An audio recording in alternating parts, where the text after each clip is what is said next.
Hey everyone, it's Pete Dalliday. Welcome to another edition of Hometown PTBO. Our special guest this time around is Mr. Beau Dixon. Beau, thanks for joining us. Thanks for coming over to East City. It's great to be here. You like the digs here? You like the vibe going on? Yeah, well, actually, next door I eat breakfast at least once a week with my buddy Rob Phillips at East City Diner. What do you get? What's the go-to? Scrambled eggs, peanut butter, and rye or multigrain. No famous East City coffee shop home fries? No? No, of course the home fries. Of course the home fries. That's a given. Yeah, that's a given. That goes without saying. I know your sister is like a chef and a cook, but would you say those are the best home fries in Peterborough, or at least at this side of Hunter Street? Yeah, sorry, Lisa.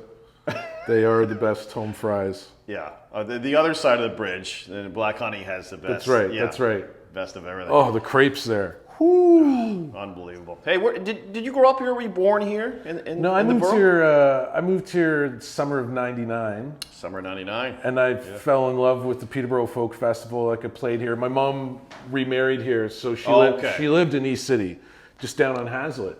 Okay. By Rotary Park and Rotary Park. Trail. Yeah. The trail. Yeah. And so the first weekend that I was here, I played with Dave Tuff, Fred Eaglesmith, Willie P. Bennett, under a tent. Yeah. Peterborough Folk Festival weekend. Hank and Wow. I never wanted to leave. You know, Mom took me to see a show at Fourth Line Theater, and I remember driving up the long dirt road that leads to the barn, and it was like, this is heaven. Because I was in Toronto before Peterborough playing with bands. Well, you mentioned some names there. It's funny, and I don't know if it was '99 you were playing with those guys, but I was living in 1999. I was living below Willie P. Bennett there on Water Street. You guys, I could hear you guys. You were probably up there at one point. I was getting free shows all the time. Those were our kitchen jams. Yeah, great spot. I think those were my first kitchen jams. Just like this is what the myths are all about, you know, like. Yeah, sitting in the kitchen with Willie P. Bennett. It was those were good times. Fred Eaglesmith, that's some amazing talent to be around. Yeah.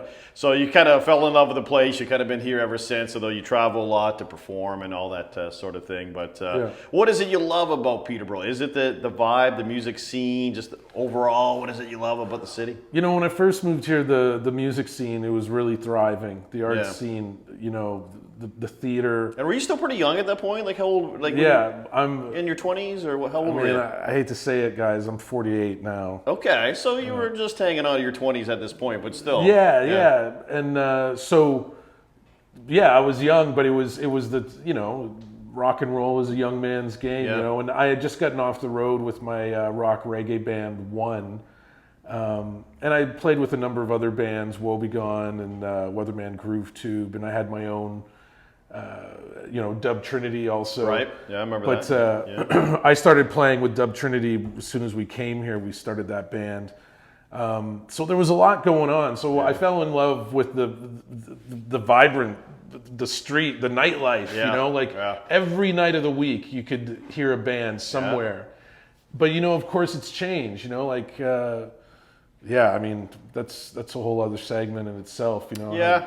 Yeah, and we can get into that another day for sure. It has changed, but I ask musicians, especially ones that have a passion for Peterborough. Now, not to pick a favorite, but I'm going to maybe put you on the spot here. If you had to pick one stage to play in town, like would it be the Red Dog, the Only, Market Hall? Like there's so many great venues, Showplace. I mean, where's one you kind of get a little jacked up to play? Yeah, it's a good question. Showplace has always been like, you know. That's a nice layout. Yeah. Always has good production. Yeah. The stage, and you look out, and the design of it is great. There's not a bad seat in there. That's right. But you know, I remember playing the Red Dog and the Underdog. You know, like those. That's a great stage, and the acoustics. You know, the Gordon Best Theater was always great to play, but that had a hollow stage, so it was like a big drum, you know. A little different, yeah. But yeah, you know, and I'm always be a fan of playing the Black Horse Pub. Like, it's, and I think that's one of the good things about Peterborough, not so much now because a lot of the bars are gone, but there was a lot of places to choose, you know, like there wasn't one bar really in the, early 2000s where it was like, ooh, this is a drag to play. Like even the Sapphire Lounge, we'd play. Did you ever play the Pig's Ear? Tucked in the corner there? Played the Pig's Ear, exactly. It was What would you do right now to play another show with the Pig's Ear? Wouldn't that be just, I would love that.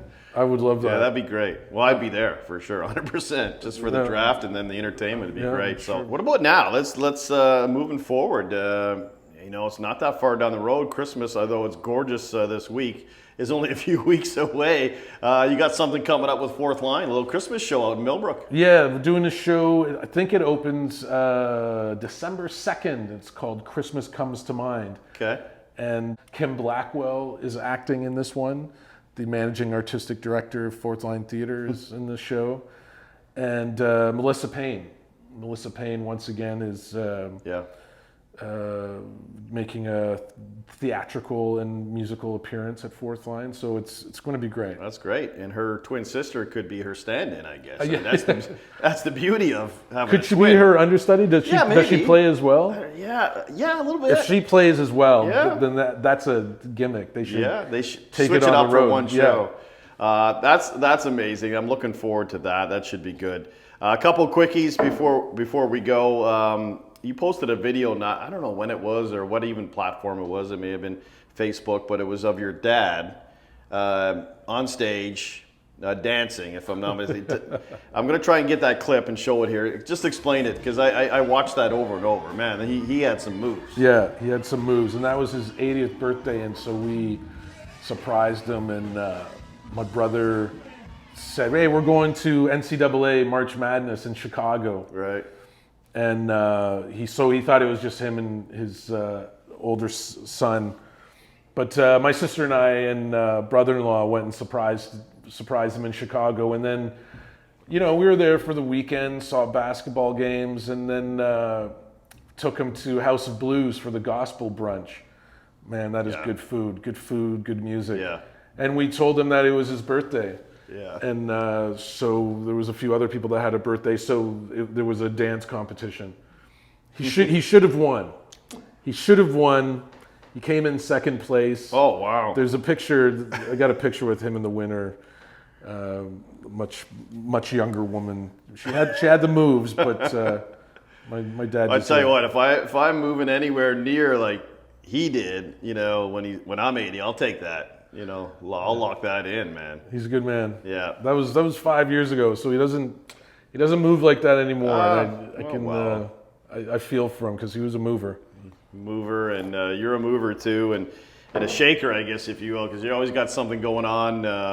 You're a big part of our community. Thanks for dropping in, and I guess we can say at this point, happy holidays. It's almost it's scary to think, but hopefully we'll see you soon, man. Thanks for doing this. Yeah, come to the Christmas show. Yes, indeed, out in Millbrook. All right. We'll be there. Thanks, Beau. You've been watching Hometown PTBO. Hometown PTBO with Pete Dalliday.